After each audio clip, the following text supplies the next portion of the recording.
शेतकरी मित्रांनो नमस्कार. महात्मा ज्योतिराव फुले कर्जमुक्ती योजनेचे जे 50,000 रुपये अनुदान आहे ते अजूनही खूप शेतकऱ्यांना आतापर्यंत त्यांच्या बँक खात्यावर सुद्धा मिळालेले नाही व काही शेतकरी अजूनही या 50,000 रुपये अनुदानाच्या प्रतीक्षेत आहे.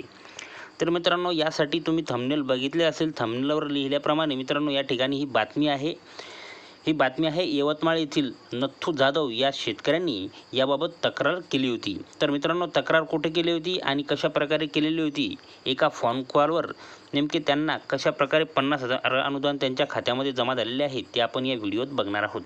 महात्मा ज्योतिराव फुले शेतकरी कर्जमुक्ती योजनेअंतर्गत 50,000 रुपयांच्या अनुदानापासून वंचित असलेल्या नियमित कर्ज परतफेड करणाऱ्या शेतकऱ्यांना सहकार मंत्री अतुल सावे यांच्या कार्यालयाच्या एका फोन कॉलवरून अनुदान मिळण्यास सुरुवात झाली आहे किंवा मदत झाली आहे. यवतमाळ येथील शेतकरी नथू जाधव यांनी याबाबत तक्रार केली होती.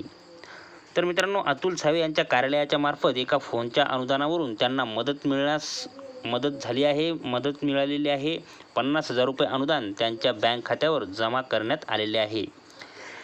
तर मित्रांनो 50,000 रुपये अनुदान अजूनही खूप शेतकऱ्यांना मिळालेले नाही. तुम्ही हा व्हिडिओ कोणत्या जिल्ह्यातून बघत आहात ते आपल्याला कमेंट करून नक्की सांगा, म्हणजेच की आपल्याला कळेल आत्तापर्यंत किती शेतकरी या 50,000 रुपये अनुदानापासून वंचित आहेत. व्हिडिओ पाहिल्याबद्दल धन्यवाद. व्हिडिओ समोर शेअर करा.